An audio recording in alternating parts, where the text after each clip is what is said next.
Hello नमस्कार दोस्तों। मैं doctor Mahesh Joshi, astrology channel Lakshmi Sutram astro में आप सभी लोगों का बहुत बहुत स्वागत करता हूं। अब आज हम अष्टक वर्ग से रिलेटेड सभी मैथमेटिकल कैलकुलेशन हम प्रीवियस क्लासेस में कंप्लीट कर चुके हैं और आज जो ऑब्जेक्टिव है हमारा वो हम इसका प्रेडिक्शन में किस तरीके से यूज होगा उस पर हम बात करेंगे। अष्टक वर्ग से बहुत ही सटीक प्रेडिक्शन आप दे सकते हो।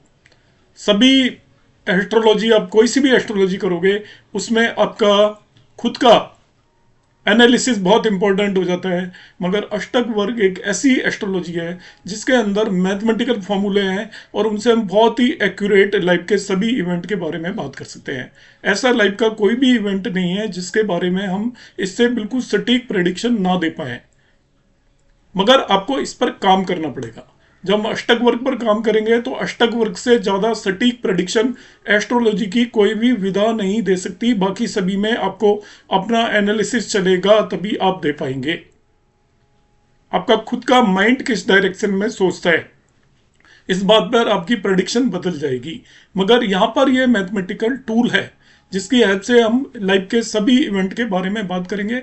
तो मैं इसके कुछ मेन पॉइंट्स की बात करूंगा और धीरे धीरे आप सारी सीरीज को देखिए।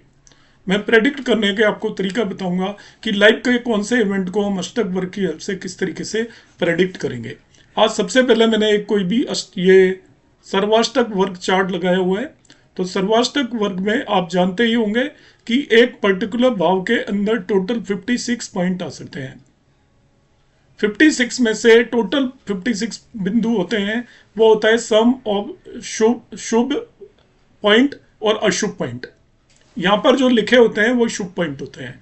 तो जैसे इस भाव में 24 शुभ पॉइंट है, तो अशुभ पॉइंट निकालने का तरीका होता है 56 में से 24 को सब्ट्रैक्ट कर दो, 32 अशुभ पॉइंट हो जाएंगे।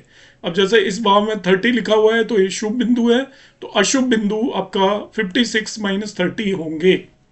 तो हम हर एक भाव में जो पॉइंट लिखे होते हैं वो शुभ बिंदु होते हैं।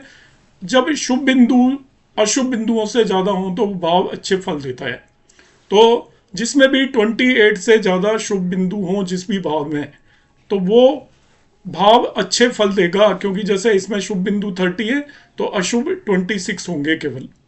इसके अंदर शुभ बिंदु 28 है तो इसके अंदर अशुभ भी 28 होंगे, तो एवरेज फल देगा। इसी तरीके से यदि मैं इस भाव पर आ जाऊं, शुभ बिंदु 36 है तो अशुभ 20 होंगे, तो बेस्ट रिजल्ट देगा। ऐसे ही मैं इस भाव पे आ जाऊं तो अशुभ बिंदु, ये शुभ बिंदु 23 है तो अशुभ 33 होंगे, तो एक खराब फल देगा। तो पहला कॉमन लॉजिक ये है कि जिस भी भाव में शुभ बिंदु जो ये मार्क किए होते हैं ये शुभ बिंदु होते हैं, अशुभ बिंदुओं को मार्क नहीं करते। आपको खुद अंडरस्टैंड करना है 56 में से सब्ट्रैक्ट करके। तो एवरेज 28 से ज्यादा जिसमें भी ये पॉइंट दे रखे हूं सर्वाष्टक वर्ग में, वो भाव अच्छे फल देगा। जिसमें 28 से कम होंगे वो खराब देगा, और जितने ज्यादा कम होंगे उतना ज्यादा वीक हो जाएगा और उतने ज्यादा खराब फल देगा। ये तो था कॉमन आइडिया। अब इसके हम कुछ पर्टिकुलर केसेस की बात करेंगे। फर्स्ट वन यहाँ पे देखिए, फॉर गुड हेल्थ लगना शुड है मोर पॉइंट देन 6 8 12। लगने के पॉइंट छठे, आठवें और 12वें भाव से ज्यादा होने चाहिए। यहाँ पर देखिए लगने के पॉइंट 24 है, सिक्स भाव के 23 है, एट्थ के 25 है और ट्वेल्थ के 24 है। तो लग्न ये स्ट्रॉन्ग नहीं है, तो ऐसे नेटिव की हेल्थ उतनी ज़्यादा अच्छी नहीं होगी। यदि सपोज यहाँ पे 36 होते तो बहुत अच्छी हेल्थ होती, और यहाँ पर यदि सपोज 35 हो जाते या यहाँ पे हो जाते तो और भी खराब हेल्थ होती। तो लग्न स्ट्रॉन्ग होनी चाहिए। स्ट्रॉन्ग का मतलब यहाँ पे सर्वाष्टक वर्ग में लग्न में जितने ज़्यादा पॉइंट होंगे लग्न उतनी स्ट्रॉन्ग होगी। सेकेंड पॉइंट है, when a planet transit through a rashi with less points give bad result but with more point it gives good result. तो जिस भी राशि में कम पॉइंट होंगे उससे जब भी कोई प्लैनेट ट्रांजिट करेगा तो उसके रिजल्ट अच्छे नहीं होंगे, खराब रिजल्ट होंगे। और जब उस राशि से ट्रांजिट करेगा जिसके अंदर पॉइंट ज़्यादा है तो वो अच्छे रिजल्ट देगा। जैसे तीसरे भाव से ट्रांजिट करेगा तो बहुत अच्छे रिजल्ट देगा। इसी तरीके से नौवें भाव से ट्रांजिट करेगा तो अच्छे रिजल्ट देगा। 10वें भाव से करेगा तो अच्छे रिजल्ट देगा, क्योंकि पॉइंट यहाँ पर ज़्यादा है, 28 से ज़्यादा मान लीजिए आप। और यहाँ 7वें भाव से ट्रांजिट करेगा तो वो अच्छे रिजल्ट नहीं देगा। थर्ड पॉइंट है, a planet transiting through its own sign और exaltation sign, it will give good result. Even less points are there. इसको समझाता हूँ मैं, देखो यहाँ पे 7वें भाव के अंदर 10 साइन है और केवल 22 पॉइंट है। तो यदि यहाँ से सैटर्न ट्रांजिट करेगा तो वो अच्छे रिजल्ट देगा। कम पॉइंट होते हुए भी क्यों देगा? क्योंकि ये सैटर्न की खुद की राशि है। तो अपनी राशि से जब कोई भी प्लैनेट ट्रांजिट करेगा तो उसके रिजल्ट अच्छे आएंगे, चाहे उस भाव के अंदर कम पॉइंट हो। दूसरा, यहाँ से मंगल या मार्स जब ट्रांजिट करेगा तो वो भी अच्छे रिजल्ट देगा, जबकि यहाँ पर पॉइंट क्या है? कम है, क्योंकि मंगल यहाँ पर उच्च का हो जाता है। इससे अपोजिट भी लगता है रूल कि जब कोई प्लैनेट एक राशि से ट्रांजिट कर रहा है जिसके अंदर पॉइंट ज्यादा है मगर वहां पर वो नीच का हो जाता है तो वो अच्छे रिजल्ट नहीं दे पाएगा। जैसा शनि सपोज यहां से ट्रांजिट करेगा तो इस भाव में पॉइंट तो ज्यादा है, 33 है, और कोई प्लैनेट तो यहाँ पर अच्छे फल देगा मगर शनि अच्छे फल नहीं देगा। रीजन क्या है? क्योंकि ये शनि के नीच की राशि है। तो इस चीज का भी हम ध्यान रखेंगे। फोर्थ पॉइंट की बात करते हैं। If 11th house has more point than 10th house, the native has to do less struggle to get more gains. देखिए 11वां भाव लाभ भाव होता है और 10वां भाव कर्म भाव होता है। तो 10वें भाव से आप कर्म करोगे और 11वें भाव से आपको लाभ या प्रॉफिट मिलेगा। अब आपने जो कर्म किए है उससे ज्यादा प्रॉफिट तभी मिलेगा जब 11वें भाव में 10वें भाव से ज्यादा पॉइंट्स हैं। 11वें भाव में 10वें भाव से ज्यादा पॉइंट है। तो 11वें भाव में यदि 10वें भाव से कम पॉइंट होंगे तो पर्सन को लाइफ में स्ट्रगल करनी पड़ेगी, उसके कैरियर में स्टेगनेशन आ जाएगा। वो काफ़ी वर्क करेगा मगर उसको प्रॉफिट ज़्यादा नहीं मिलने वाला है। तो 11वें भाव में 10वें भाव से यदि कम पॉइंट है तो उसके कैरियर में स्टेगनेशन आएगा, उसको प्रॉब्लम आएंगी, बिजनेस में भी आगे चल के उसको प्रॉब्लम आएगी।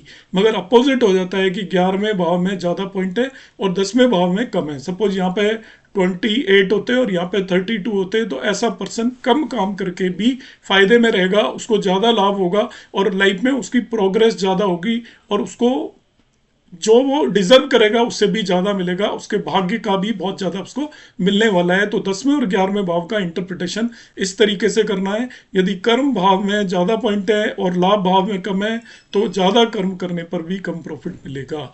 यदि कर्म भाव में कम है और लाभ भाव में ज्यादा है तो कम काम करने पर भी ज्यादा प्रॉफिट मिलेगा। ये इंटरप्रिटेशन करेंगे हम। तो 11th house has more point than 10, then native has to do less struggle to get more gains. If 10th house has more than 11th house, then more struggle and less gains. Next point की बात करते हैं। If 10th house has more than 36 point without a malefic influence, 10वें भाव में यदि किसी भी नेटिव के में 36 से ज़्यादा पॉइंट्स है और उस पर किसी भी अशुभ ग्रह का प्रभाव नहीं है या वहाँ पर बैठा हुआ नहीं है तो ऐसे पर्सन की लाइफ बहुत अच्छी जाती है। उसकी लाइफ में खुशियां होती हैं, पूरी वेल्थ होती है और वो पूरी मजे से लाइफ गुजारेगा। तो 10वें भाव में यदि 36 पॉइंट से ज़्यादा है उस पर किसी भी अशुभ ग्रह का कोई भी असर नहीं है तो ऐसे नेटिव की लाइफ बहुत मजे से कटेगी। अगला कॉम्बिनेशन देखते हैं। Some other important combinations. If 12th house has more bindu than 11th house, expenditure is more than earning. ये 12वां भाव है, आपको पता है खर्चों का भाव है, एक्सपेंसेस का भाव है, और 11वां भाव लाभ का भाव है। यदि 12वें भाव में बाई द वे, इसमें तो कमी है मगर बाई द वे ज्यादा पॉइंट हो 11वें भाव से, जैसे सपोज यहाँ 34 होते, आप एज्यूम कर लो यहाँ पे 32 है, पे 34 होते, तो 32 का मतलब हो गया आपकी अर्निंग और 34 का मतलब हो गया खर्चा। तो कमा 32 रहे हो और खर्च 34 कर रहे हो तो 12वें भाव में जब भी 11वें भाव से ज्यादा पॉइंट होंगे तो उस नेटिव के एक्सपेंसेस उसकी कमाई से ज़्यादा हो गए और आप ऐसा एज्यूम करोगे उस पर कर्ज बना रहेगा क्योंकि एक्सपेंस ज़्यादा है तो वो कहीं न कहीं से कर्जा लेगा और वो हमेशा डेट में रहेगा, उधार उसके ऊपर चढ़ी रहेगी जब भी 12वें भाव में 11वें भाव से ज़्यादा बिंदु है। मगर इसका एक दूसरा इंटरप्रिटेशन और आप ध्यान रखें, आज के समय में जब भी 12वें भाव में ज़्यादा बिंदु हो तो आप समझेंगे कि ऐसा पर्सन फॉरेन से अर्न करेगा या मल्टीनेशनल कंपनी में काम करके अर्न करेगा। ये भी आप इंटरप्रेट कर सकते हैं। जब भी 12वें भाव में ज़्यादा पॉइंट होंगे तो एक्सपेंसेस तो ज़्यादा होंगे नो डाउट, मगर वो फॉरेन लैंड से, क्योंकि 12वां भाव फॉरेन लैंड को रिप्रेजेंट करता है, फॉरेन लैंड से अर्न करेगा या मल्टीनेशनल कंपनियों के थ्रू अर्न करेगा या उसका ऐसा कोई बिजनेस होगा जो कि एक्सपोर्ट इम्पोर्ट का बिजनेस हो सकता है। ये भी इंटरप्रेट आप करेंगे। अगला point, if 11th house and 2nd house have equal point, person will not accumulate wealth, whatever earned is spent. तो देखिए 11वां भाव लाभ भाव है, अर्निंग का भाव है आपका, और दूसरा भाव आपकी वेल्थ का भाव है। तो 11वें और दूसरे भाव के अंदर यदि बराबर बराबर पॉइंट आ जाएं, इस केस में तो अलग अलग है मगर बराबर बराबर आ जाएं, यहाँ पे भी 32 होते या यहाँ पे भी 27 होते, तो ऐसा पर्सन जो कमाएगा वो अपने परिवार के ऊपर उतना पूरा खर्च कर देगा, उसका कुछ भी नहीं बचेगा। आप बहुत लोगों से सुनते हो वो कहते हैं कि कमाते तो बहुत है मगर बचता कुछ भी नहीं है। तो ये वही कॉम्बिनेशन है जब 11वें भाव में और दूसरे भाव के अंदर नंबर ऑफ पॉइंट इक्वल हो, ये एक्यूमुलेटेड वेल्थ है। 11वां भाव अर्निंग है, जब दोनों में इक्वल पॉइंट हो जाएंगे तो वो फिर कुछ भी अर्न एक्यूमुलेट नहीं कर पाएगा। मगर 11वें भाव से दूसरे भाव में ज़्यादा पॉइंट हो जाए तो उसकी सेविंग ज़्यादा हो जाएगी। ये सेविंग है एक्चुअली, दोनों बराबर हैं तो जो अर्न करेगा उतना खर्च कर देगा, कुछ भी सेव नहीं कर पाएगा। नेक्स्ट कॉम्बिनेशन देखते हैं। 11th house should be stronger than 6th, otherwise wealth is taken away by enemies. 11वां भाव छठे भाव से स्ट्रोंग होना चाहिए जैसे इस केस में है। यदि 11वां भाव स्ट्रोंग नहीं है तो आप जो भी कमाओगे वो एनिमीज या शत्रु आपसे ले लेंगे, या आपका खर्च हो जाएगा, कोई कोर्ट केसेस में खर्च हो जाएगा, इस तरीके से खर्च हो जाएगा, आपके पास कुछ भी नहीं बचेगा। नेक्स्ट कॉम्बिनेशन की हम बात करते हैं। 11th house should be stronger than 3rd, otherwise money is taken away by sibling. 11वां भाव तीसरे भाव से स्ट्रोंग होना चाहिए, इस केस में नहीं है। देखिए 11वें भाव में 32 पॉइंट है, तीसरे में 36 है, तो ऐसे में आप जो अर्न करोगे वो आपके भाई बहन बंधु बांधव ले जाएंगे, आपके पास ज़्यादा बचेगा नहीं। या आप ऐसा कह सकते हो आपको उनके ऊपर खर्च करना पड़ेगा, आपके ऊपर परिवार की जिम्मेवारी होगी, तो जो भी आप अर्न करेंगे वो ऐसा आप इंटरप्रेट करोगे कि आप पे फैमिली की जिम्मेवारी आ जाएंगी। जिम्मेवारी होंगी तो भाई बहनों पर आपको खर्च करना पड़ेगा। Next combination, 10th house should be strong but should not B stronger then 11th।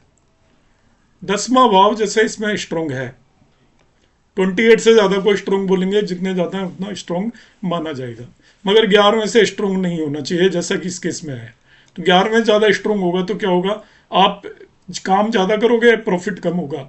तो 10th स्ट्रोंग होना चाहिए, मगर 11 से स्ट्रोंग होने पर आप सेटिस्फाई नहीं होंगे, कभी भी लगे रहेंगे, काम 10 गुना करना पड़ेगा और आपको मिलेगा उससे कम, और अपोजिट है तो आप काम कम करोगे और मिलेगा ज़्यादा। इस तरीके से हम इंटरप्रेट करेंगे।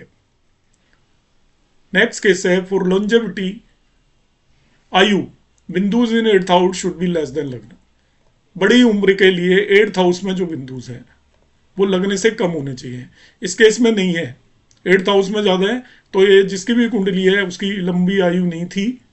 8th हाउस के अंदर यदि बिंदु कम है लगने से, सपोज यहाँ 34 होते या 25 होते तो हम इंटरप्रेट करते कि इसकी आयु ज़्यादा होगी।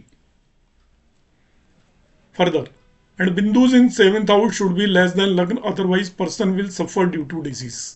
यदि 7वें भाव में बिंदु लगने से कम ना हो, जैसा इसमें कम है, अच्छा है, 7वें भाव में लगने से कम होने चाहिए, यदि 7वें भाव में ज़्यादा हो लगने से तो ऐसे पर्सन को डिजीज होती है। मारक भाव होता है 7वां भाव, ऐसे पर्सन को डिजीज हो जाती है। यदि 7वें भाव में ज़्यादा पॉइंट हो जाए तो उस पर्सन को डिजीज होगी। नेक्स्ट पॉइंट की बात करते हैं। Points in 6th should not be more than 10th, otherwise person will always serve others and will lack in decisiveness. छठे भाव में यदि 10th से ज़्यादा पॉइंट हो, 6th भाव सेवा का भाव होता है, सर्विस का, और 10th भाव कर्म का भाव होता है। जब भी छठे भाव में 10वें भाव से ज़्यादा पॉइंट होंगे तो ऐसा पर्सन ऑलवेज सेवा करेगा दूसरों की, और उसकी डिसिसिवनेस नहीं होगी, मतलब वो निर्णय लेने की हालत में नहीं होगा। दूसरे लोग निर्णय लेंगे, दूसरे लोग डिसीजंस लेंगे और उसको उन डिसीजन को इम्प्लीमेंट करना पड़ेगा। जैसे कि गवर्नमेंट सर्विस में होता है, हमें लगता है कि हम कुछ कर रहे हैं मगर वो डिसीजन गवर्नमेंट के होता है, उन्हीं के हिसाब से हमें चलना पड़ता है।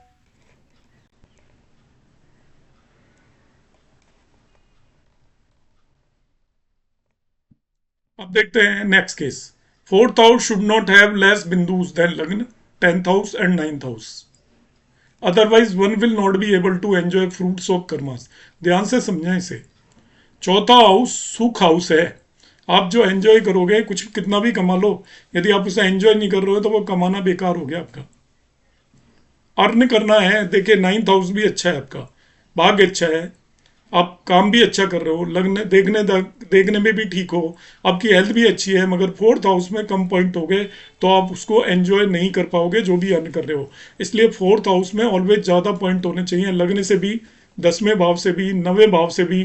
तभी पर्सन जो भी अर्न करता है उसे कमाता है, वरना जोड़ के चला जाता है, बच्चे खाते हैं, वो एंजॉय नहीं करेगा लाइफ में। अर्न भी कर लेगा तो एंजॉय नहीं करेगा। So fourth house should not have less बिंदुस देन लग्न, 10th house and 9th house, otherwise one will not be able to enjoy fruits of the karmas.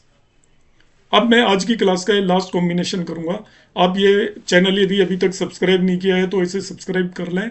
आपको यहाँ पर बहुत सारे कॉम्बिनेशंस मैं बताने वाला हूँ। अगली 4-5 क्लासेस इसी पर चलेंगी और इसे आप कुंडलियों में लगाओगे, मेरा ये पर्सनल एक्सपीरियंस है, इससे बेटर आपको प्रेडिक्शन की कोई भी ब्रांच नहीं दे सकती। तो if second house is stronger then 7th house, दूसरा भाव 7वें भाव से स्ट्रोंग हो जाए, ध्यान रखना, दूसरा भाव 7वां भाव। दूसरा भाव सेकंड मैरिज का या मल्टीपल मैरिज का भाव होता है, 7वां भाव आपकी स्पाउस का भाव होता है। जब दूसरा भाव 7वें भाव से स्ट्रोंग है, इस नेटिव का स्ट्रोंग है, देखिए उस नेटिव के बारे में मैं बाद में बताऊंगा, आपको पता चल जाएगा। ऐसे पर्सन के मल्टीपल रिलेशंस होते हैं। इट इंडिकेट मल्टीपल मैरिज और affairs. For happy marriage second house should have less point than the 7th house. तो देखिए कितनी सटीक इसके अंदर बातें हैं। आप सर्वाष्टक वर्ग बनाइए, यदि सेकंड हाउस के अंदर ज्यादा पॉइंट है 7th हाउस से, तो आप प्रेडिक्ट करोगे कि पर्सन के मल्टीपल रिलेशंस होंगे या एक से ज्यादा मैरिज हो सकती है, और अपोजिट है तो आप ऐसा प्रेडिक्ट नहीं करेंगे। तो आज की क्लास में मैं यहीं एंड करूंगा। बहुत सारी क्वेरीज आ रही हैं आपके सामने, यहाँ पता लग रहा होगा कि वो अपने कॉम्बिनेशंस लोग भेज रहे हैं, तो हम नेक्स्ट क्लास में कंटिन्यू करेंगे। यदि अभी तक आपने चैनल सब्सक्राइब नहीं किया है तो फिर से मैं कहूँगा कि आप सब्सक्राइब कर लें। बहुत कुछ आने वाला है अष्टक वर्ग की सीरीज में, आप इतना कुछ सीखने वाले हैं जो आपने एक्सपेक्ट नहीं किया होगा। नमस्कार।